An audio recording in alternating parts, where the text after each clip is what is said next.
Wait, 14 Ghana cities. Wait. Wait, 14 cities, 92 pesos. Wait. What's in my journey? But on your driver for your car, we drew the other may you are.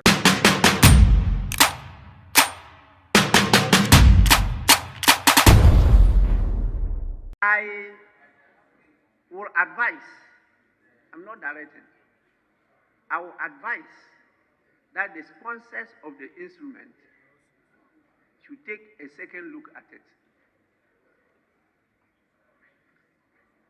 And if possible, withdraw and capture it in the appropriate language.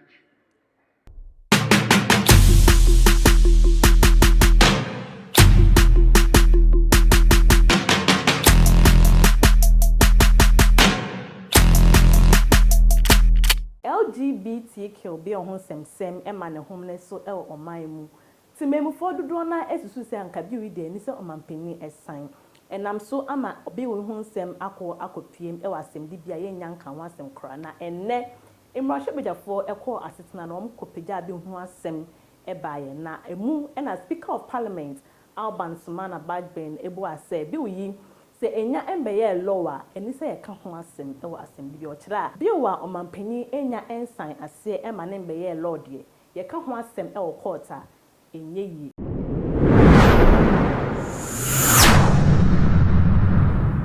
MTV New Vision. Please, let it be known that when it comes to lawmaking, until all the processes in this house are exhausted, there is no business for anybody, including the courts, to consider.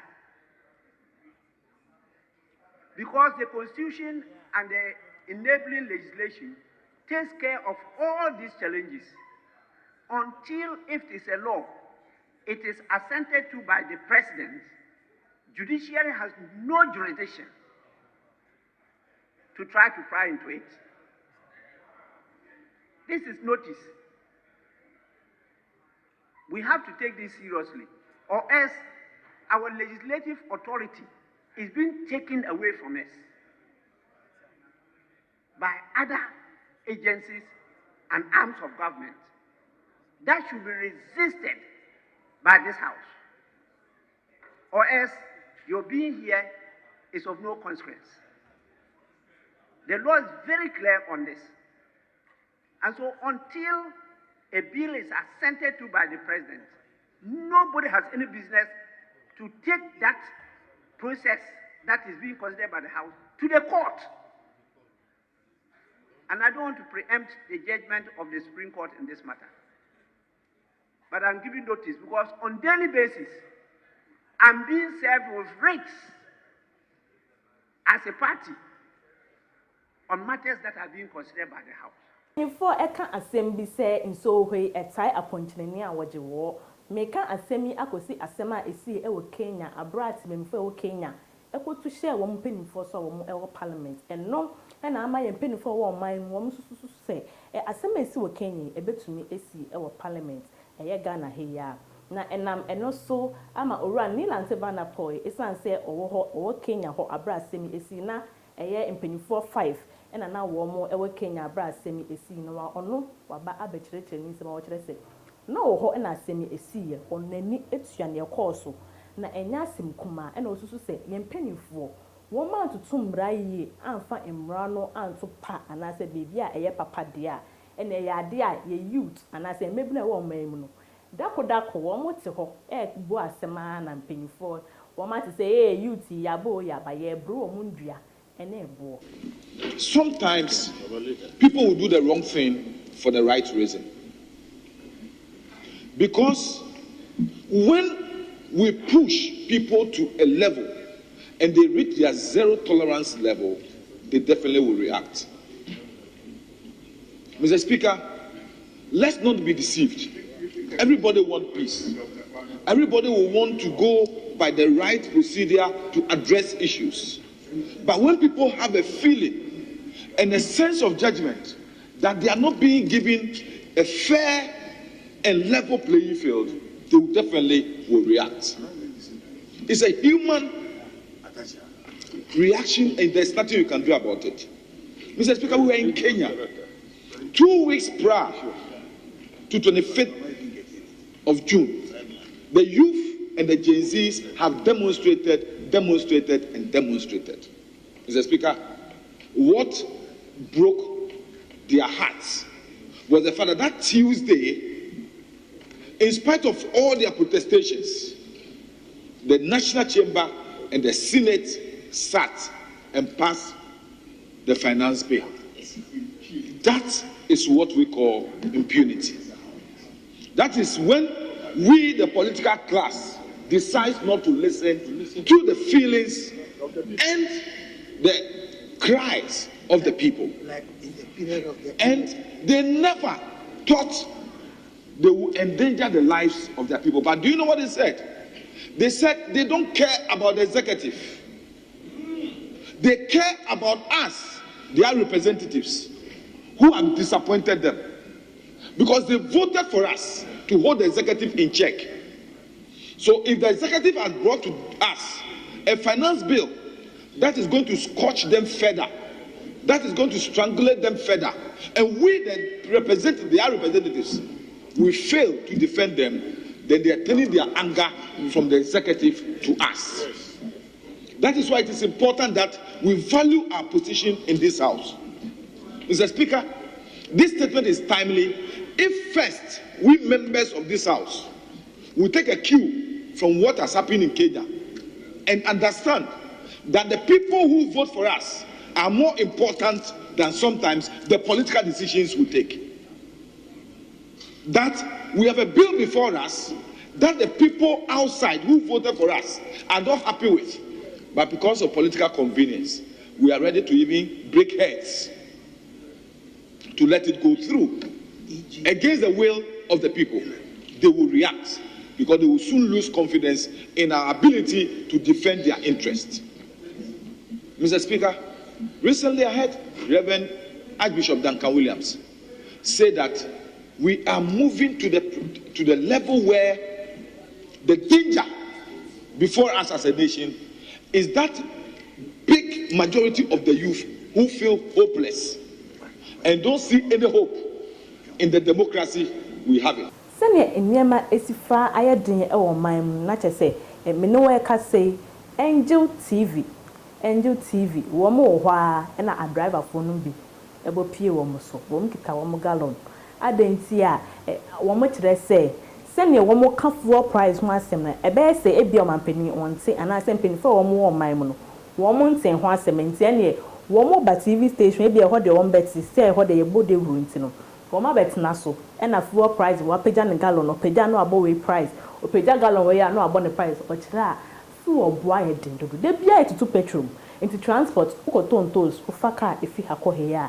na afi ne bo na ye den si o tolls aban producing tolls ye dua wo man mu na de na tolls boa ye den ni nyina efi fuel price akɔsoro ye de ya o de be fa car o de fa car efi e kurase e ba akra ebro na ede ebe kosoro ama no also adwadefo mu so edi bia ede etoto so se na ebe ya wo mu sika no ebebo ano afei cement bo so ayedi na nse mu wo mu de 12 Ghana cedis to cement a price so na cement bo ekoso ede ya blocks bo ebe kosoro blocks ne bo ebe kosoro adansi hu nyama nyina aka nyina ni na ne bo so ebe ede ebe kosoro enam so kra ama albans man abagben waka e wo parliament sanka ebe ya trade ministry cement bo akosu amanfo e ka ho asem dodo onhwe na onye bibi emfa ho dodo na wo mo fa meeting kra say wo mo ye cement factories wo mo mbra meeting no be 5 factories wo ma anko penifo be 5 wo ma anko tena asem eye wo mabufu kra e na eye albans man aba don do wo se sanka be ya trade ministry mo nhwe cement bo akosu mo nya bibi fa ho enyema no emo ye din dodo wo man mu ye be ko share video a eye GH1 journalist no mu bi wo mo so ekeka eye oman mu se ne enyema ebo ayedin we 14 Ghana cedis we and then we 14 cedis 92 pesos we What's in my journey? But on your driver for a chaos to do the other may you are. I will advise, I'm not directing, I will advise that the sponsors of the instrument should take a second look at it. And if possible, withdraw and capture it in the appropriate language to come within the statutory limits that we have. It's just an advice. It's not a directive. Paul, you introduce me after comment section. Say, "Oh my, emu yedin, and I say baby ejina eni ejina, and I say ye koyechi ye yedin. If the son say amount for na a cassette, send ye near my ye to tune. Say near my cry a son by emre maya, and ya dear and near my send ye tune is if I could do. One best sign at so am I in view. For I drink to the photo comment section. Yet why and some so dear. Ene na ye ko akopiem e wo Kasoa na nsemu ye ka se stubborn academy baby a wo mugu pan de a ene Kasoa ye ka wo ma wo mo ka ho ye esi e wo Kasoa ene se anyonkofo mienu baako etwitwa ne nyonko baako ekum ne nyina sikasem ya langard ho nsem ya asase ho nsem 200 Ghana cedi an nyonko e de ne kanti obedi ska langard sem ekuna to achen but this shut up omu ye plan se side omu wa be ye de onini omu be bu aye mensa no de owu sisi a ntimi ye wo ho na omu ba eni dua eni abuba ntimi so mi kokoso dua ni mu na omu di bo miti panya se ya na mi bo fim mi omu dezimi na omu di so gumi su omu di so gumi su na mi sorry no na mo wiki on so ofe onu ankasa yonko brebo agene nkwa efene nsem wa bra odi adua enabo eboro noa enam 200 cities ho chine de bia ekoso momie no ntemonti na posifo hwehwemo yeye no odi ho nsem batu dwa kire se opanyin ya weti na nanom wonsie do ena nadamfo no wo nyina no osusu se wo mo ekasafo members of Kasoa Dupon ofa costo no na sedie be ya yebehu de nam so a eman na foimie no entawanta wo ba wo ntem ne nteno Adom kase ne edensaglo ye opanyin ye ohuye oye ne nua be ma ahwehwe nkomo no de nsem ne mo nkyere mo nyina no watudwa mejiri se a police for ede wo mani ene o maso ebidi asemi echi ne befum ababia no ye de beba abesom e wotie dwumedi eso esan se onyonko brebo na nse ya mpo ena onyonko ankasa no ukum ni onyonko a one ne koba ukum no na nse se na oman mu esi afaye din na amanfo efa adwin na ekunkum aba no chese me kwa medwen wa menti ase adwin kire ni afato comment section ne afofo enchema men kaiwo setie dwumedi enamde ebesom e was 7MTV network esu emre nti aha enamde wo ebesi ma men kaiwo say emre bia obehume e wo dwumedi esu no na ensema ato apete e wo man mu ena maboabo na amde ebesom ofel so Home Safe Trust GH me da wo masepa abrenyi na wo esomasne e ma me di dwumedi ebesom Home Safe Trust GH a construction company a wo sisi dan e ma Ghana fa wo e wa amanane enti no Ghana fa mo amanane we di abama mo pa ma ye lucky edwuma wo di ano no e ba no construction work ho dia wo etuso abasobodi a wo magye nya asemketo wo magye agye ene wo endi dwuma ne di wo ho adanse e kire afofo Congo Records airtime it is so and a Neoma Foundation ebo mechi dom na mdi tip dumeti aba abesomo abreni na mdin edina na ya nya mechi dasene ye besan ehia makamo